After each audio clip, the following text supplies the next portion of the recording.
Olá pessoal, graça e paz, tudo bem com vocês? Como é que vocês estão? Temos um atraso aí com os problemas da internet, mas nós já estamos... Olá pessoal, graça e paz, tudo bem com vocês? Como é que vocês estão? Minha parceira, minha amiga, os problemas da internet, do lado de Canoas, nós já estamos Rio Grande do Sul. Olá pessoal, graça e paz, tudo bem com vocês? Como é que vocês estão? Minha parceira, minha amiga, problemas da internet, do lado de Canoas, já está de Canoas. Olá pessoal, graça e paz, tudo bem com vocês? Como é que vocês estão? Mãe, sete conselheira, muita de gente do trabalho. Olá pessoal, graça e paz, tudo bem com vocês? Como é que vocês estão? Mãe,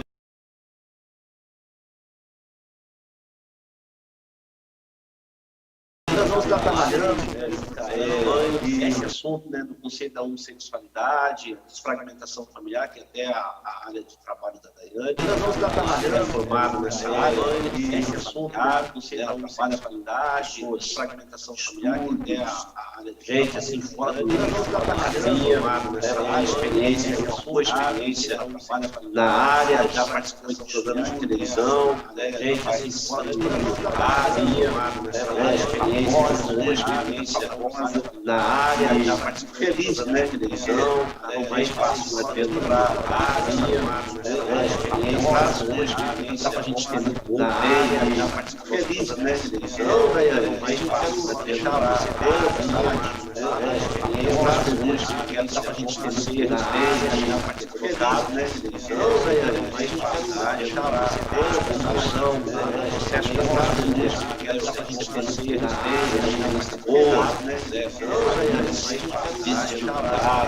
processo da dá pra gente entender na área, ou, né,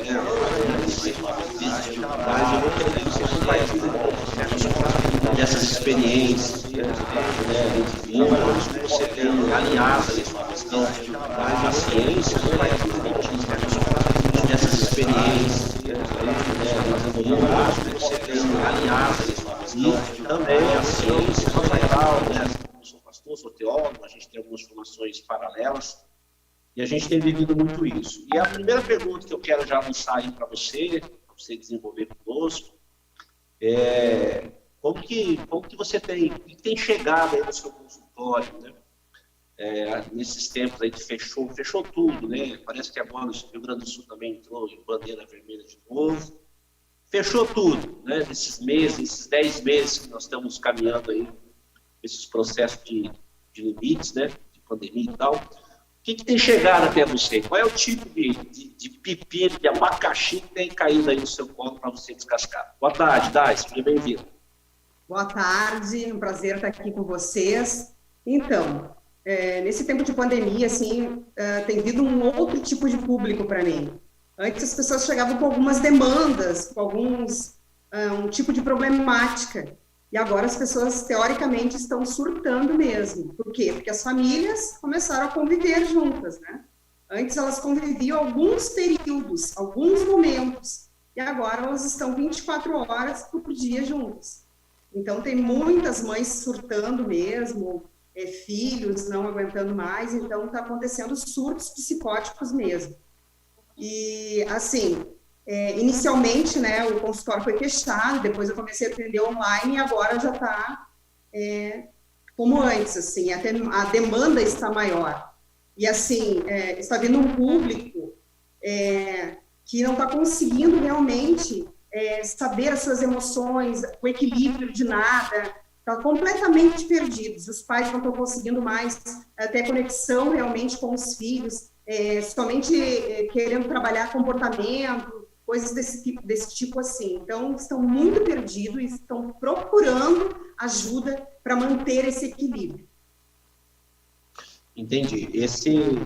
Quando você fala desses surtos, que tipo de surto é? Os caras estão querendo se botar, se matar, sair de casa? Como é que você tem, como é que o pessoal chega? Qual é o início da conversa aí com vocês? Na verdade, assim, a depressão, ela sempre existiu, né? Só que agora as pessoas estão ficando dentro de casa e realmente não estão conseguindo falar com pessoas, enfim. E até mesmo as pessoas de mais idades, assim, né, pastor Ronaldo? Elas estão muito solitárias porque os filhos estão dizendo que não podem visitá-los, em função da pandemia, em função do vírus e tal. Então, as pessoas não estão sendo contaminadas pelo vírus, mas está vindo um vírus que é a depressão, que é a solidão. Então, tem que achar esse equilíbrio, tem que realmente ir visitar, né, manter o distanciamento, mas ter esse contato, fazer ligação, não deixarem as pessoas totalmente isoladas. Então, a depressão está crescendo bastante. E agora, entrando no homossexualismo, que é o que nós vamos falar, sobre a demanda do homossexualismo, eu quero deixar bem claro, né, que nós vamos falar para 2 tipos de público, que é os cristãos, né, que é um tipo que tem uma crise de identidade, que é o que eu faço parte, né, eu sou cristã, e também para o público LGBT, a quem eu respeito muito, atendo muito, tenho um grande carinho, um grande respeito por eles. Nós estamos aqui não para fazer uma apologia, nada disso, mas para esclarecer algumas coisas à luz da palavra, à luz da Bíblia, e eu vou tentar, né, não falar nada muito da área da psicologia, ou algumas coisas, né, mais científicas, assim, vou falar mais para que você possa entender e eu me fazer clara também. Sim, sim, fique tranquila que nós vamos... Mas veja só, você como pastora, né, pesquisadora na área da saúde que você nós temos trabalhado muito esses pontos assim. Como que você faz, Dai, assim, essa questão o cara chega no seu consultório, chega lá na sua sala de atendimento e diz assim, olha, eu quero descobrir que eu tenho uma tendência homossexual, a minha família, ela vem fragmentada, meu pai fugiu de casa, porque essas conversas, isso é, assim, combustível desses assuntos. Meu pai saiu de casa, minha mãe me trocou e tal, então eu resolvi assumir meu papel, ter essa tendência e abrir o jogo. Nesse ponto, assim, até onde nós, no caso você, nós, até mesmo como pastores, até onde a gente pode interferir nessa escolha da pessoa? Como que a gente desconstrói, ou como que nós fundamentamos isso, moral, psicológico, espiritual, para o cara chega ali e diz, eu quero isso aqui. Como é que a gente trabalha? Como é que você tem feito isso? Assim, Ronaldo, eu sempre procuro fazer perguntas inteligentes para a pessoa. Quando ela vem com essa problemática e ela diz, eu sou gay, enfim, conta toda a história, mas geralmente ela não acha que é alguma coisa da família, ela acredita que é uma escolha dela. E aí eu sempre faço uma pergunta, por que você não quer viver a vida gay? Porque a gente tem que tentar responsabilizar a pessoa. Às vezes ela coloca a culpa em outras coisas e não se responsabiliza por nada daquela escolha dela. E aí ela fala assim, eu não quero viver a vida gay em função dos meus pais, eu não quero viver a vida gay pela sociedade, eu não quero viver a vida gay porque a sociedade ela tem muito preconceito. Mas isso não é motivo para eu não viver a vida gay. Então, quando a pessoa vem no consultório com esse tipo de palavra, é porque, na verdade, ela está querendo manipular ou está querendo maquiar um desejo dela. Agora, quando ela chega e diz, não, eu não quero viver a vida gay, isso eu estou falando para cristãos, né? Porque a maioria que chega no meu consultório é cristão. Eu não quero viver a vida gay porque os meus princípios que eu conheço não condiz com isso, porque a palavra que eu conheço não condiz com isso, então eu não dou conta de viver isso, eu não quero viver essa vida gay. Aí sim, essa é uma pessoa para que eu possa trabalhar e fazer uma desconstrução com ela. Mas quando ela vem com outro tipo de respostas, é porque realmente ela não quer isso, ela está vindo porque alguém mandou, ou porque os pais não querem, ou ela está com medo da sociedade, mas verdadeiramente não é a intenção dela. Tá me entendendo? Entendi. E qual é o papel da família nisso? Assim, onde é que a família entra? Porque... o que acontece também, assim, Ronaldo, o que tem acontecido bastante é que chegam pais e diz assim, esse aqui é o meu filho, ele tem 11, tem 12, tem 13, 14 anos, e ele tá tendo os trejeitos e tal, dá um jeito nele. E aí, o adolescente, enfim, tá indo para uma fase, ele ainda não descobriu, ele ainda não transou com ninguém, ele ainda não foi para a fase da sexualidade mesmo, ele nunca teve um ato sexual com ninguém. ele está tendo alguns desejos, e desejos é comportamento, né? Desejos é comportamento. Então, a gente pode sarar ele ali, a gente pode ver todo o contexto familiar, mas o que acontece? A família já rotula. E aí, quando eu estou rotulado, só me resta fazer. Realmente, eu vou viver isso, porque eu já estou rotulado mesmo. Mas, às vezes, a criança, o adolescente, ela não teve ainda nenhum contato sexual. Claro que não é um caso isolado. Tem casos que a criança já foi abusada, já vem um histórico de abuso desde os anos iniciais de vida dela. Aí é um outro contexto. Mas o que acontece também? Às vezes são famílias totalmente disfuncionais, que existe que a gente fala na psicologia, tem uma parte que tem o complexo de Édipo, que a mãe e o filho são um, né? Eles têm o mesmo contato. O filho, ele acha que ele vê aos olhos da mãe, ele não consegue fazer esse corte, e a mãe não consegue fazer essa triangulação com o pai. Aí o que acontece? Ela começa a tirar a criança só para si, e não faz esse corte. E aí a criança passa a ser o bebelô dela, né? Ela passa a contar todas as frustrações dela, que ela tem com o pai, ou o pai não está em casa, ou o pai abandonou, enfim. E ela passa a fazer uma triangulação com a criança. E a criança passa a ter um sentimento de posse com a mãe. Um sentimento de posse muito grande, e ela não sabe fazer aquele corte. Então, ela pensa assim, né? Nossa, eu vou ter esse vínculo com a mãe. E aí ela começa o quê? Quando a mãe está se maquiando, ela está junto. Quando a mãe vai fazer alguma coisa, está junto. Ela defende a mãe no psicológico, ela defende sempre essa mãe. E isso acontece muito, né? Dos meninos que têm um pai abusivo, ou um pai que adultera muito. E tem muitos casos acontecendo também, que os pais vêm me dizer assim, desde os 4, 5 anos já começa a ter os trejeitos. Por quê? Porque desde a gestação a criança já está sendo formada. Então, na gestação, esse pai já traía, ou essa mãe já tinha perversão. Alguns casos, assim, já estavam pairando nessa família. Essa família estava totalmente disfuncional. Então, quando uma criança apresenta esse tipo de coisa, né, apresenta esse tipo de comportamento, a gente tem que mandar chamar os pais. Né? Isso quando é adolescente, até os 14, 15 anos ali. É diferente de um adulto que já passou por várias fases e chega no consultório pedindo ajuda para sair de todo esse contexto. Tá. Então, de certa forma, a origem da homossexualidade, ela não está atrelada a nenhum processo espiritual, ela não está atrelada ao conceito de, tem um demônio que trata disso. Isso deixa bem entendido esse ponto. Tá, isso é... Mas no contexto familiar, vamos jogar no rasgado aqui, quem é? Oi, não ouvi. No contexto familiar, né, da construção da homossexualidade, e quem é a culpa? Quem que a gente pode gerar? A culpa é desse aqui. Quem que é o culpado? Se é que existe um culpado.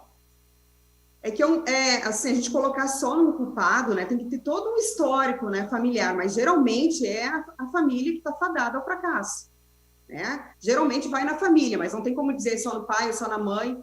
E esse contexto de família, hoje em dia as mulheres elas estão muito independentes, querendo criar os filhos sozinhas, enfim. Mas sempre quando haver falta de um, a conta vai vir mais tarde ali. Né? Quando a criança começar a crescer, adolescente, enfim, a conta vai vir, a conta vai chegar. Então, quando tem a falha de um, ou do pai, ou da mãe, porque agora tem muitos pais que estão em casa, mas estão ausentes, não são presentes, entende?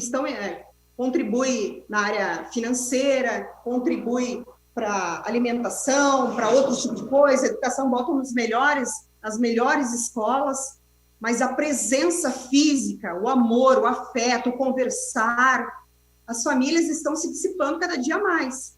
E aí, por isso que nós estamos vendo esse avalanche de adolescentes se dizendo já bissexuais. Eu, como trabalho, né, numa escola, atendo jovens, né, nessa fase de idade de 11 até 16 anos, essa crise de identidade está muito grande. O que acontece?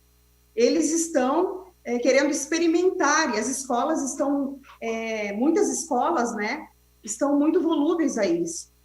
E aí o que acontece? Eles começam a experimentar. Eu quero ficar com uma menina, eu sou uma menina, eu quero ficar com uma menina, eu sou um menino, eu quero ficar com um menino, eu também posso experimentar. E aí eu me declaro bissexual.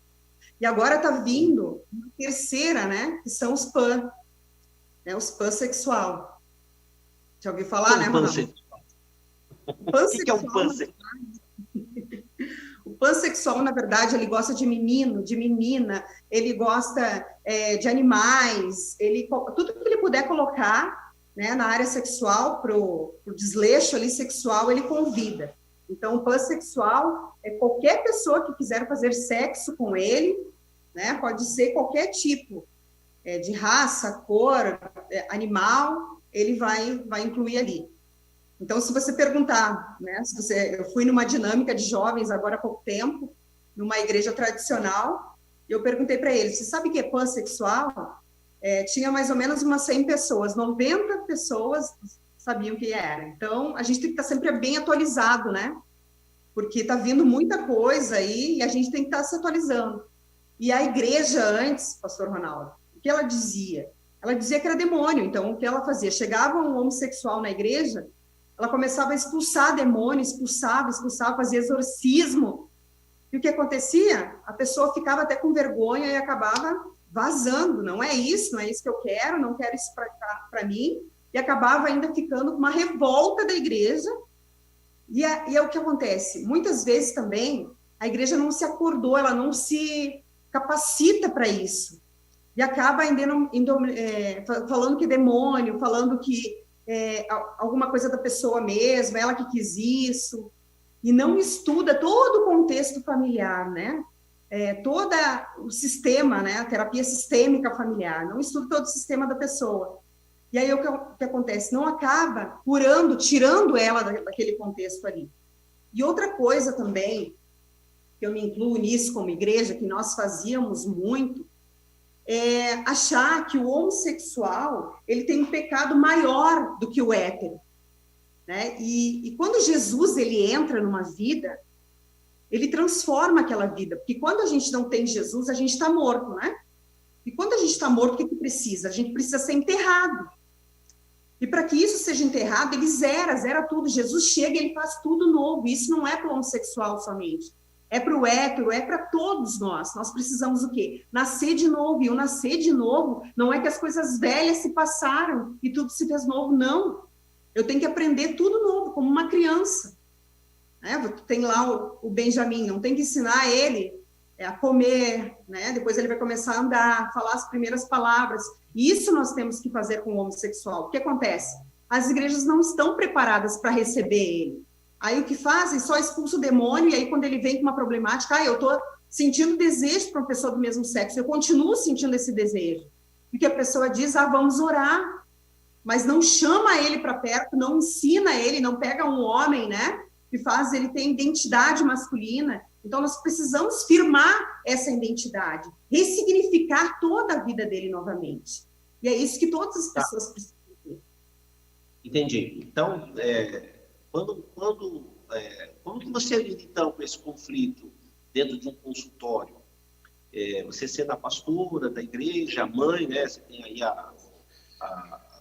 teu menino e a tua menina, você tem esse processo todo de ministério, o conceito da ciência, o conceito humano. Como que você lida com isso? O cara chega lá na igreja, tirar um pouco do consultório, chega lá na tua igreja, lá, né, que eu conheço bem aí, chega lá e diz assim, eu tenho essa demanda, ou você, com o seu olhar, você já está aquela mapeado, já está aquela identificado, você chama ele para uma conversa. Como você vai ver ele com os olhos, colocar aqui teológicos, ou você vai ver ele com os olhos científicos? Como você vai desconstruir ou vai construir novamente os fundamentos dele? Como você faz? Como você lida com isso, Daiane? Assim, Ronaldo, primeiramente, na verdade, eles são pessoas muito desconfiadas, eles já foram muito maltratados pela vida, então eles não conseguem confiar e já abrir o coração. Então, primeiro, eu chamo para um processo de aproximação, de amizade, de conquistar essa pessoa. Eu convido ela a andar comigo. Então, eu preciso conquistar o coração dessa pessoa. Isso é um processo longo, né? Tem lugares até que as pessoas consegue levar para dentro de casa, né? Trazer para dentro de casa para fazer uma desconstrução do que está construído dentro dela, até as crenças limitantes dela, que limita ela de ir além, porque ela acha que ela não consegue, que ela não vai conseguir sair daquele contexto ali. E às vezes, muitas vezes, ela olha para a gente como algo que é da religião, alguém religioso, que vai acabar, né, julgando a pessoa. Então, eu convido ela a andar comigo e confiar em mim primeiramente. Depois que ela confiar, ela vai conseguir contar todo o contexto familiar, os abusos, os traumas, né, espancamento, tudo que houve com ela. E aí sim eu começo um processo de desconstrução. Mas de desconstrução, como pastora, eu consigo fazer tudo isso pela palavra, né, trazendo a pessoa a palavra, fazendo devocional, devocionando ela. Por quê? Porque ela vai entrar num processo de se esvaziar. E aí ela precisa se encher. E se encher de quê? Da palavra. E assim, Ronaldo, quando eu fui procurar, né, fazer essa área de terapia familiar, mestrado, doutorado, enfim, psicanálise, por quê? Porque eu não estava dando conta como pastora. As pessoas vinham com as demandas, e o que eu fazia? Eu orava, eu jejuava, eu andava junto, mas não era o suficiente para isso. Então, eu fui procurar na psicologia também algumas respostas para ela, para me casar com a palavra de Deus. E também, assim, como terapeuta, eu consigo alcançar muitas pessoas que eu não conseguia alcançar como pastora, entende? Pessoas que vêm com essa demanda, com essa procura como terapeuta, e eu consigo, né, colocar a palavra, colocar ela como filho, e como filho, ela vai se sentir, ou ele vai se sentir amado, e aí sim, uma nova história, um novo caminho começa, então, a ressignificar a vida dessa pessoa.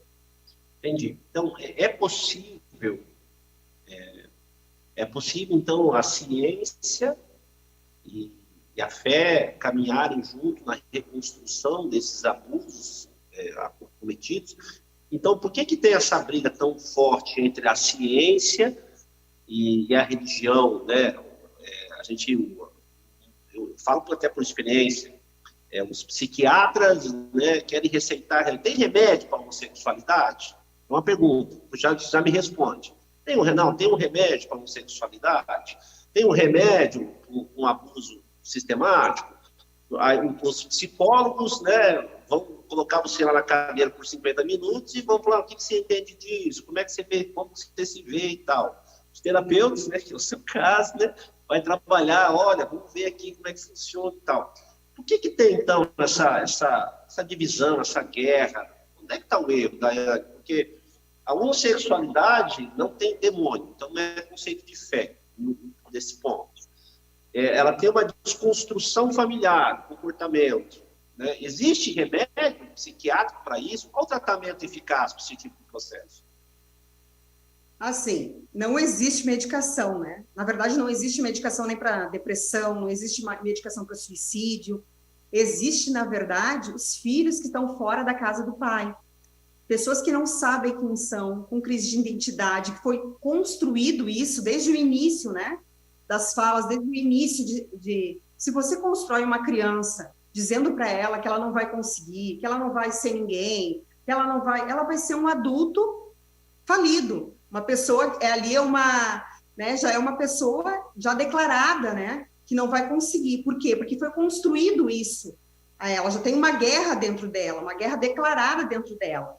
Então, nós precisamos fazer realmente essa desconstrução. Não existe medicação, não existe fórmula, dá muito trabalho, sim, fazer essa desconstrução, porque vai ter vezes que a pessoa vai cair novamente, né, e você vai ter que estar ali para dar a mão, fazer a construção novamente, tá? Então, dá muito trabalho. Mas o que acontece? Muitas vezes nós não queremos essas pessoas que dão trabalho, né? Nós queremos aquelas que já chegam chamando Jesus de amor, e é isso mesmo, vamos lá, essa pessoa já começa, né, a dar bom testemunho, e é isso. E o homossexual, na verdade, ele tem muitos traços, ele não consegue disfarçar. E tem muita gente que fica no armário, né? E fica muito bom, bastante tempo no armário. Né? E essas pessoas, vai chegar um tempo que elas vão ter que sair para poder tratar. Porque os sintomas estão ali. E a pessoa fica com a negação. E aí a negação, toda a minha negação, ela é sintomática. Ela vai fazer algo que vai verbalizar isso dentro de mim, ou seja, com doenças, ou seja, com algum abuso que eu vou fazer. Então, se eu não trato esses sintomas, se eu não trato a raiz, eu vou continuar com os sintomas e não adianta nada. Então, assim, não existe uma fórmula mágica para isso, né? A psicologia não inventou uma fórmula mágica, assim como também a Bíblia, né? Não diz assim, vai lá, não peques mais, era isso. Existe também uma responsabilidade da pessoa, o quanto eu estou aberto a mudar. Assim como eu falei antes ali do hétero, né? Se ele tem um problema na área da sexualidade, de masturbação, às vezes ele chega na igreja dizendo assim, eu tenho um probleminha básico, eu masturbo, mas isso quando eu casar, quando eu vir a conhecer alguém, esse problema vai acabar. Né? Então ele chega com uma soberba porque ele é hétero. Né? É diferente do homossexual, que quando chega, ele chega todo quebrado, chega humildemente pedindo ajuda, ele quer realmente ser restaurado. É uma pessoa que quer ser restaurada, ele não chega com uma soberba. Então, quanto mais eu me derramo para esse Deus, quanto mais eu me humilho na presença de Deus, mais fácil é eu sair e ressignificar os meus conceitos. E quanto à ciência e à Bíblia, Ronaldo, assim, na ciência, se você for procurar, se você for ver pelo cientista, também não existe uma cura gay. Não existe nada que fale assim, cientificamente, que alguém nasça gay, entendeu? Isso é uma construção que vai sendo feito ao longo do caminho na criança, no adolescente, e vai construindo ela. Então, é preciso vir com o inverso, desconstruir tudo isso. Tá, então, não, isso já foi provado, que cientificamente não existe, né? A pessoa não tem uma genética gay, homossexual, nós já sabemos disso. O que faz, então, os pais que estão nos assistindo, que estão nos vendo, né?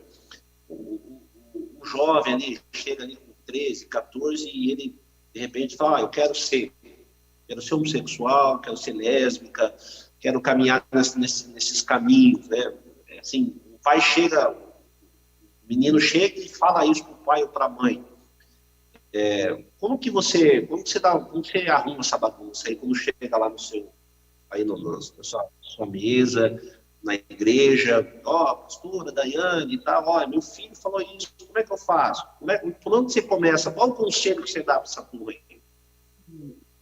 Assim, pedir sempre ajuda, né? Porque sozinha a pessoa não vai conseguir, porque às vezes precisa um olhar de uma terceira pessoa ali, porque às vezes a pessoa está tão triangulada naquele contexto ali, e aí ela muitas vezes está com a fala já repetidamente as mesmas falas, as mesmas coisas, e não está acontecendo nenhum êxito. E então, o que acontece? Eu faço um acolhimento somente com a pessoa, né? Com a criança ali, com o adolescente, depois chamo toda a família, mesmo que os pais estejam separados. Mas ele não vai vir, ele está morando em outro lugar, não interessa. É o pai da criança, é o pai do adolescente. Então, eu faço todo esse acolhimento familiar, né? Com o pai, com a mãe, escuto eles, monto um quebra-cabeça, e aí sim nós começamos a trabalhar. Mas o que acontece muitas vezes também, essa criança, ela está rotulada. Ela está rotulada pelos jovens, pela família, pela igreja, pela escola, e ela nunca teve uma relação sexual ainda. Simplesmente ela tem desejos ainda, mas que não foram concretizados ainda. Então, essa identidade dela, restaurar a identidade dessa criança, desse adolescente. Ver os conceitos que ela tem de família. Muitas vezes os pais são totalmente omissos a isso. E tem muitos pais que me procuram e dizem, isso é uma fase, vai passar. E aí ficam o quê? Procrastinando, empurrando com a barriga. Essa é a pior fase que tem. Por quê? Porque os pais estão mentindo para si mesmos. E quanto antes os pais sinalizarem isso e virem procurar ajuda, melhor. Mais fácil a gente vai conseguir tirar essa criança, esse adolescente do contexto. Diferentemente, Ronaldo, daquelas crianças ou adolescentes que sofreram abusos. Daí nós entramos para uma outra vibe, né, para um outro nicho de crianças que sofreram abusos. E aí, então, muitas vezes até mesmo na área familiar, né? Sofreu abuso ali dentro de casa, às vezes por um padrasto, por alguém bem próximo, um tio, e até mesmo casos de incesto, né? Pelo pai ali, enfim. E aí a criança teve muitos anos sofrendo esse tipo de abuso. E muitas vezes a criança fica dependente emocional do abusador. Então tem casos, né, que eu atendo de crianças que a mãe diz assim, olha, eu fiquei sabendo que o irmão abusava dela desde pequena, mas ela gosta disso, porque o irmão verbalizou para mim que quando ele estava para chegar para abusar dela, enfim, ela já estava sem roupa.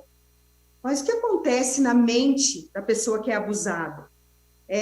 Na verdade, ela fica passiva. E quando o abusador vai vir para abusar dela, ele muitas vezes vai rasgar a roupa, ele vai bater. E o que acontece? Eu vou facilitar para esse cara aí. A hora dele vir, eu já sei, eu já vou ficar sem roupa e aí eu vou ficar totalmente, né, como se eu estivesse morta ali.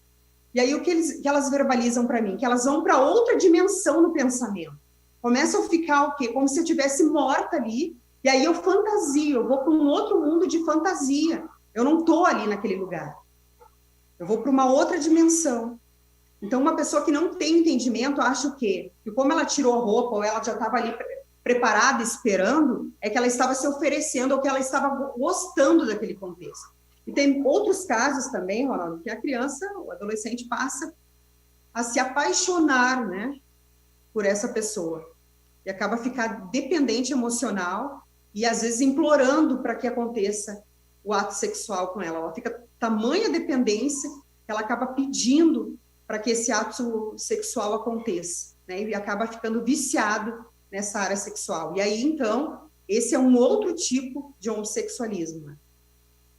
Tá, então existe essa dualidade, esses extremos. Então, aquele que foi abusado, ele entra no campo da passividade e se permite ser, como você está dizendo aí, e aquele que vai para o outro extremo, não, eu vou passar a abusar agora. E qual é o papel, assim, quando você descobre esses... Você trabalhou em escola também, né? Você trabalha nas escolas aí da região. Qual é o papel nosso? Qual é o seu papel como terapeuta, pastora, né, profissional na área? Quando, de repente, o pessoal está nos vendo aqui, descobre ali, a gente trabalha muito no campo da educação, que uma criança está sendo abusada, aliciada, molestada. Como que você age nesse ponto? Que isso pode ser um dos fundamentos que levam uma criança à homossexualidade, ou ele virar um adulto pervertido, ou ele virar um adulto homossexual, dessas aversões. Qual é a ação correta a tomar quando se chega a essa notícia de que, olha, fulano, Zezinha, Mariazinha está sendo molestado ou abusado? Até tem um caso, né, que foi bem recente, assim, na escola onde eu faço atendimentos. Tinha um menino, né, que todos os dias ele vinha com um cheiro muito forte de fezes, enfim. Todo dia na aula de manhã, e ele estava sofrendo bullying pelos colegas. E aí a professora me chamou pelo bullying que ele estava sofrendo, não por outras coisas, né? E aí ela me verbalizou, olha, ele tem um cheiro forte de fezes, e os colegas todos estão rindo dele, estão, né, fazendo bullying com ele. Eu quero que tu converse com ele, faça uma fala com os alunos. Daí eu disse para ela, eu quero ficar mais ou menos uns 3 dias acompanhando a tua aula, né? Vou ficar lá atrás, eu quero acompanhar. E aí, então, tinha vezes que ela chamava a professora, o cheiro era tão forte, quando era verão, assim, o cheiro era forte na criança, que ela tinha que chamar uma pessoa da merenda, alguém, para poder dar um banho na criança e trocar a roupa dela, enfim. E aí, como eu vi que elas faziam esse tipo de coisa, eu pedi se eu podia, então, eu dar um banho nela. E aí pedi para a diretora vir comigo, né, para ficar comigo, para mim ter uma testemunha, então. E aí, fui tirar a roupinha da criança, 8 anos, né, a criança. E, Ronaldo, a criança, ela estava atrás, né, com um rombo enorme. E aí, né, eu vi aquilo ali, eu vi a cena, e aí eu comecei a fazer um acolhimento com a criança, vesti ela como se nada tivesse acontecido, abracei, e comecei a fazer algumas perguntas inteligentes, né, ludicamente com a criança, até ganhar o coração dela. E aí depois ele verbalizou que todos os dias de manhã o padrasto era motoboy, passava a noite inteira, né, trabalhando, e chegava pela manhã, a mãe já tinha saído para o trabalho, e aí abusava dele, né? E era um cara de mais ou menos 1,90 m de altura, era uma criança pequena, né? Então, todos os dias de manhã ele abusava do menino, e o menino não estava conseguindo mais segurar as fezes, né? Não sentia mais nada disso. E aí, por isso, o cheiro forte, né? E o menino passando por todo aquele constrangimento, chorava e não se defendia, não fazia mais nada, estava na passividade. Nunca contou para a mãe, porque o cara dizia, né, que ia matar, aquele velho clichê, né, que eles falam, que ia matar. Qual foi o processo que eu fiz com aquela criança? Primeiro, acolher a criança. Depois, a gente chamou o conselho tutelar, mas claro que a gente fez todo um processo com o conselho tutelar, porque a minha intenção não era mandar a criança para o conselho tutelar e para um abrigo, mas a intenção era tirar o abusador de dentro de casa, porque muitas vezes, né, a sociedade faz isso, tira a criança, manda para um abrigo, e aí ela vai ficar correndo outros riscos, e o abusador continua dentro de casa e não acontece nada com ele.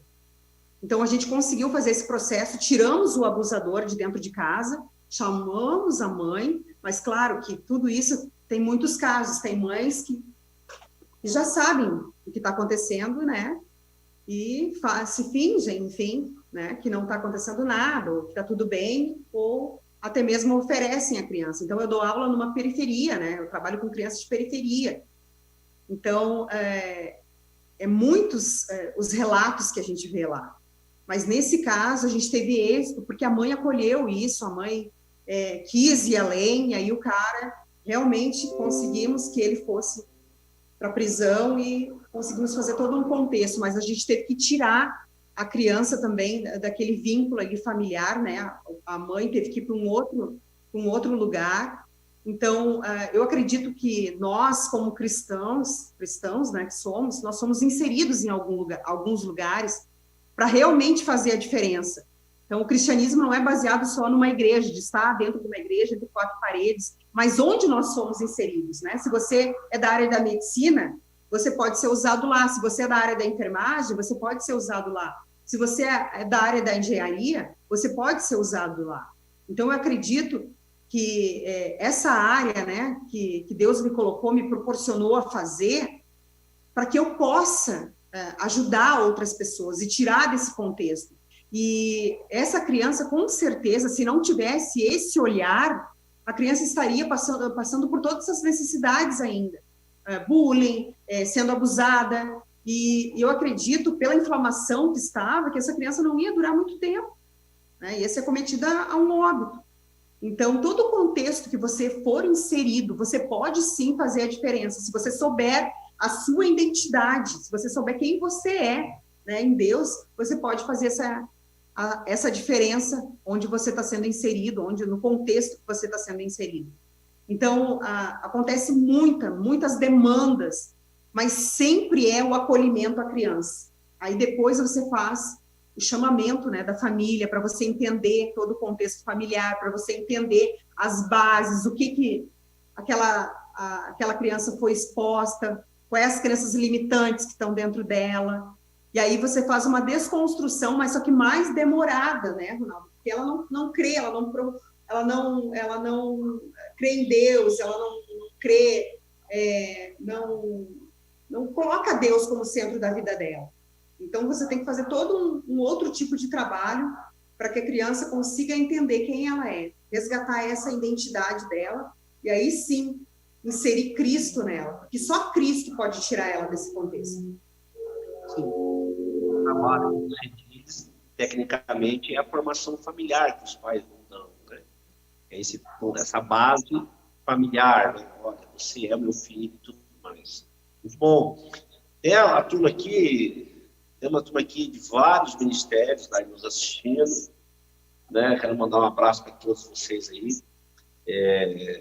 de outros estados também, a pastora Geisa lá de Bragança Paulista, né? A parceira nossa, o pessoal aqui de Colombo, região metropolitana aqui de Curitiba, outros ministérios estão nos vendo, muito bom, né? Tem o pessoal de Minas te assistindo, né? O pessoal do interior de São Paulo, legal mesmo, um abraço para vocês. Dai, nosso tempo está indo embora, veja só, eu quero fazer mais 2 perguntas para você. Lógico, vai ser uma perguntinha assim, mais um pouco salgada, né? Vou precisar do seu jogo de cintura. A primeira pergunta, não te dá tempo de você responder, a primeira pergunta é, a igreja, a instituição, né? Vamos falar de ministério, né? Eu sou da Nazareno, você é da Quadrangular, vamos falar de ministério, vamos falar de instituição, a igreja. Ela está, assim, podemos dizer que a igreja ela não sabe lidar ou ela não quer lidar com o conceito da homossexualidade? Ronaldo, na verdade, eu acredito que é a resposta número 2. Ela não quer, porque dá muito trabalho, dá muita demanda, eles têm os trejeitos e aí demora muito para perder isso, não dá retorno, né? Demora para dar esse retorno. E nesse campo, né, que eu trabalho, eu conheci algumas pessoas, né, que fazem trabalho de base com isso. Então, eu acredito, assim, que se a igreja ela não sabe como fazer, se é a primeira, eu não sei como fazer. Aí, claro, né, eu estou afim, eu estou aberta a fazer isso, a fazer esse processo, ajudar, mas eu não sei como fazer. Então, né, eu conheço pessoas capacitadas para isso, né, assim como o SEM, né, nós temos o SEM, que faz esse tipo de trabalho. Tem o pastor Robson, que é da Jocum, que é lá de Bonito, que faz um trabalho somente com homossexuais, né? É uma base que atende apenas 10 ou 15 pessoas lá dentro, e aí faz todo esse processo, a pessoa vai ficar no mínimo 2 anos lá, e aí então vai fazer toda essa desconstrução, andar junto, e realmente aí a pessoa vai saber quem ela é, a identidade dela. Mas isso não quer dizer que ela vai se tornar hétero. Muitas vezes, Ronaldo, ela deixa a homossexualidade porque ela entende quem ela é em Deus, ela consegue ver Deus como pai, mas ela não quer, ela não tem desejo para uma pessoa do sexo oposto. E isso não quer dizer que ela não é uma filha de Deus. Isso não quer dizer que Deus não está falando com ela, que Deus não está com ela. Mas ela decidiu o quê? Viver para Deus, entregar a vida dela, né? Como os eunucos do passado. E vida que segue, tudo bem por isso, entende? Mas então, assim, se a igreja não sabe como fazer, ela deve procurar ajuda, né? Ela deve procurar o SEM, ela deve procurar pessoas que estão capacitadas para isso, pessoas que estão disponíveis para isso. Agora, quando é a segunda opção, que a igreja não quer, aí é totalmente diferente. Daí essa igreja realmente não está nos parâmetros de Deus, do que Deus quer. Porque Deus não diz assim, eu sou só para o hétero, eu sou só para a prostituta, eu sou só para o empresário, né, que vai me trazer um bom retorno. Não. O ID do Senhor é para todos. Ele diz vem. Ele não diz vem e se arrume e vem. Não, ele diz vem como está. Então Deus faz um chamamento, vem como está. Então, essa igreja ela tem que estar preparada para receber todos os tipos de pessoas, porque todos são filhos do Senhor. E tem que fazer essa desconstrução de que igreja é lugar somente para algum tipo de pessoas, né? E tem muitos pastores também, Ronaldo, entrando nessa pergunta que você fez, que acabam ficando na mesmice, né? Não vão além, não estudam, não buscam isso em Deus, não se capacitam, e acabam dando somente aquele pasto que não é mais verde, né, para as pessoas. Acabam dando aquela palavra, você vai orar, você vai jejuar, terceirizando uma coisa que é nós como igreja, que nós temos que fazer. Né? Acabam terceirizando isso. Então, se você não sabe como igreja como fazer, tem pessoas capacitadas para isso. Agora, se você não quer, você tem que buscar essa identidade em Deus. Entendi. Muito bom. A segunda pergunta é, assim, como lidar com essa questão da homossexualidade numa família pastoral? Vou pegar aqui, nós tratamos, você trata, cuida aqui com a turma, você com a sua equipe aí, famílias pastorais, né? Um pastorzão, ou bispo, hoje tem tudo, né? Apóstolo, pai da glória, pai da eternidade, amigo de Jesus, hoje tem muito título, tá fácil. Né? Mas como que nós vamos, como que se lida isso? Uma vez que a homossexualidade é uma construção de comportamento, e aí o cara tá lá na igreja, o pastorzão tá ali na igreja, né, a família pastoral, a família margarina, e de repente o cara, não quero mais, eu entendi que é isso aqui o meu caminho. e isso cai aí no seu plantão. Como é que você lida com isso aí? Qual é a resposta que você dá para essas pessoas, para o ímpio, para o gospel? Como é que faz aí? Bom, o cara está ali, mas de repente o menino acendeu uma luz nele, não quer mais, vou embora. Como que você lida com isso aí? Qual é a resposta que você dá para essa crise dessa família pastoral? Na verdade, assim, tem um clichê que eu gosto muito, nunca julgue o adulto que eu sou sem entender a criança que eu fui.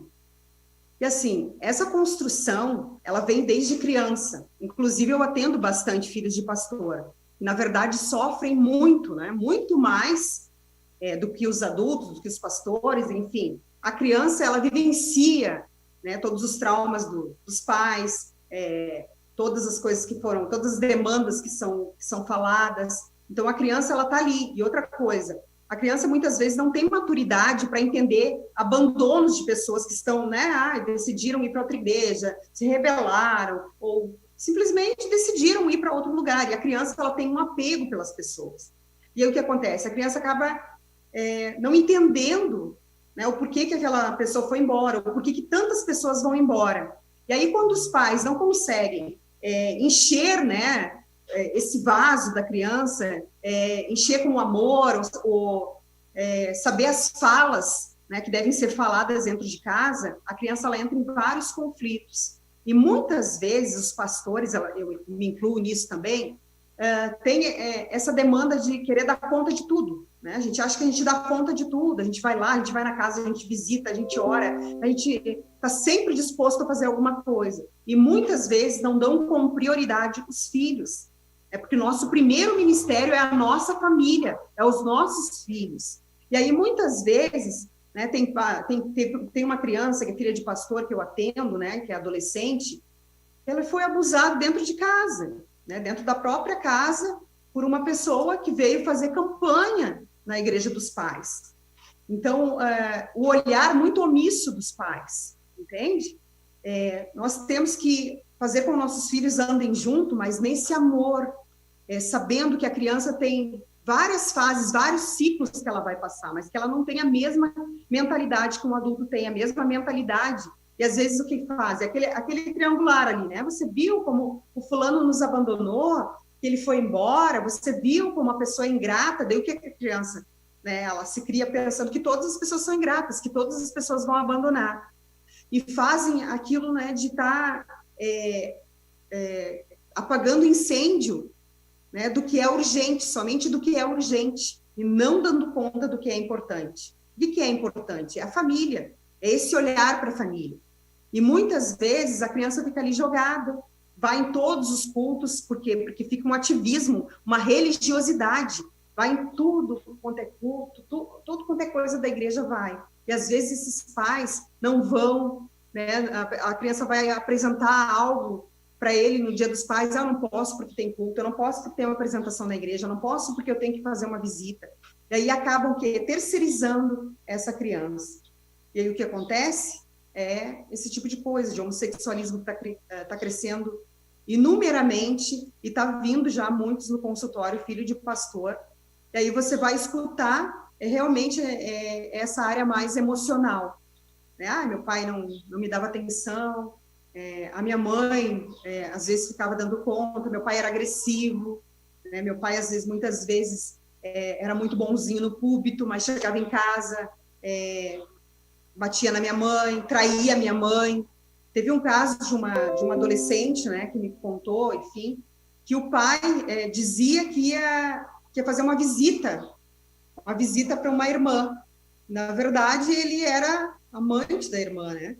E a criança ficava ali, brincando com a outra criança, enquanto o pai estava no quarto, né, fazendo... E aí, o que aconteceu? Ele pegou uma aversão àquele pai e ele quis ir para o homossexualismo.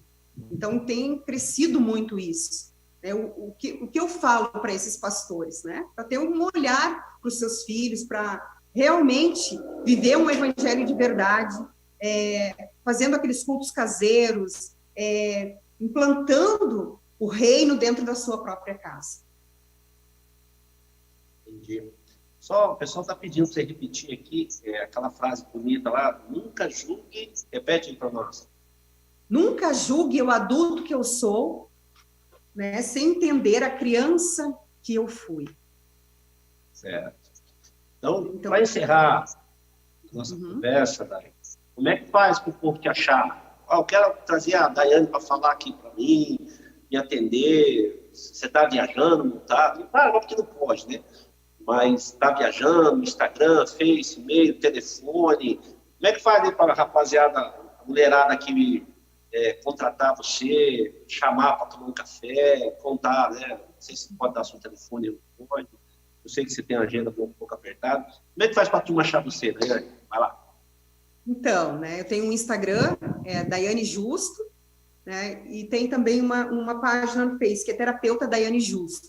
Aí você pode estar chamando no direct lá, também tem o WhatsApp, é 51, né, 9920 16 154. E o pastor Ronaldo aí, né, eu ando com ele no 100, trabalhando, estamos aí. Você pode estar contatando aí, nós estamos aí para ajudar. Então, eu também queria, né, fazer um merchan aqui. O pastor Ronaldo, ele domina essa área do homossexualismo, né, um grande amigo, homem de Deus, né, porque dificilmente hoje, né, a gente pode dizer, não, esse eu indico, esse é um homem de Deus.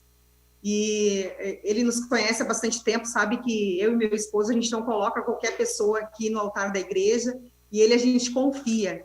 Então, né, são pessoas capacitadas, né, ele e a Carol, que a gente ama muito, nos ajudam muito, né, então, para estar fazendo esse processo aí. Então, para me achar também, né, é Daiane Justo, Instagram, terapeuta Daiane Justo, e pode me chamar no WhatsApp, vamos tomar um café, vamos bater um papo aí, e vamos destravar essa gente aí. Vamos, o pessoal pediu só para você repetir de novo aí, devagar, o telefone e o Instagram. Daiane Justo, é o do Instagram. E da página é Terapeuta Daiane Justo. Esse é do Facebook.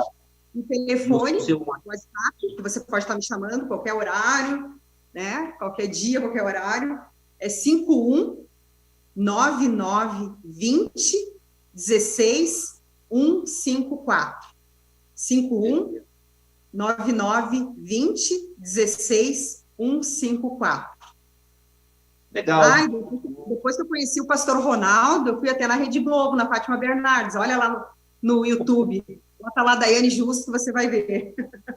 Qualquer dia a gente conversa mais da experiência que você viveu lá, né, na Fátima Bernardes. Foi um tempo muito bom, né? Deus te promoveu, né? Então pedindo para repetir o telefone de novo, Dai. De novo o telefone. Tá. 51 99 20 16 154. Pegou aí, onde? Pegou? Mas de novo, vai, mais uma vez. 99 20 16 154. Muito bom, muito bom. Então, tá, nosso tempo estourou. A conversa vai longe, né? A gente emendar isso sobre esse assunto vai longe, né? Quero agradecer o pessoal que participou. Esse bate-papo vai estar lá no YouTube, lá no meu, vou mandar para você põe nas suas páginas também. Né? Quero agradecer a tua participação, Dai. Um abraço aí para o pastor Rafael, meu amigo, né? O famoso alemão. Gosto muito desse cara. A Belinha, né? A Bel, deve estar uma moçona linda, né? O Estevam, né? O Estevam, né? Quero lembrar que o Estevam é só o Estevam mesmo, deixa ele quietinho aí, né? Quando ele lembra de mim, lembra da Rafa, né? Mas quero agradecer, sim, Dai. Foi muito bom, muito esclarecedor. Então, o pessoal que quer assim, conversar com a Daiane, tem aí os canais, a gente vai estar soltando tudo isso aqui na rede. Né? Quero agradecer a todos que participaram, aos ministérios, os pastores, né? Tem bastante gente aqui, não vai dar tempo da gente conversar. Mas vamos marcar uma outra conversa, Dai. Vamos marcar uma outra hora da sua concorridíssima agenda, né? E aí a gente vai falar um pouco mais sobre esse conceito aí. Vou dar uma dica aqui. Você já pensou em escrever algum livro, Dai? Eu estou escrevendo, mas já faz bastante tempo, né? Tá lá ainda em stand-by. Comecei agora de novo na pandemia, né? Já tá em bastante pontos, assim, né? pontuados e tal, mas eu te falei, né, questões de valores, né, tudo isso, vou colocar para Deus isso, para ver se sai. Então tá, aí em Canoas, você está em qual região aí, em Canoas, para o pessoal te procurar aí? Aqui na São Luís, bairro São José, é próximo à Ubra, é bem localizado aqui, bem próximo à Ubra, e eu tenho consultório em Canoas e Sapucaia do Sul, é bem no centro de Sapucaia do Sul, você me chama lá, eu te passo o endereço, tem no meu direct também o endereço, você pode estar me encontrando lá. Então, toda semana agora eu atendo em Sapucaia e em alguns casos eu estou atendendo em Canoas, né, por estar fazendo aula online, então só um período, eu estou mais tempo agora no consultório também. E final de semana, né, tem as agendas que a gente cumpre aí. E a igreja aí de vocês, para o pessoal te procurar aí na igreja, qual é o endereço, os cultos? Nós estamos tendo culto na quarta-feira, às quarta-feiras às 20 horas, e aos domingos às 19 horas. E nós temos células. Antes as células estavam sendo online, agora faz 2 semanas que está sendo presenciais. Então, o endereço aqui é Rua Venezuela, 328. Inclusive, queridos, eu faço um cine terapêutico, que eu coloco um filme, né, que é bem proporcional à área que eu vou falar. Esse último que eu fiz, eu falei sobre abuso sexual, abuso físico, emocional. E aí, então, é totalmente gratuito. É um cine terapêutico que a gente faz uma terapia em grupo. Inclusive, eu vou estar fazendo isso a partir do ano que vem, eu vou estar fazendo na minha casa, né? Você pode vir, é totalmente gratuito. Legal, parabéns, parabéns. Muito bom. Tá, um beijão para você, beijo aqui da equipe aqui, né, da Nazareno, o pastor Nantes, que é o nosso apoio, minha adorada Carol, que está em casa com as crianças, né, o Benjamin, a Rafa, beijo para todos vocês. E você está aí, né, está passando ali na tela, né, os telefones, os endereços da DAI. E foi muito bom. Saudade de vocês. Deus permitir, ano que vem a gente estar junto aí, tá bom? Um abraço, Dai. Deus abençoe. Tchau. Tchau.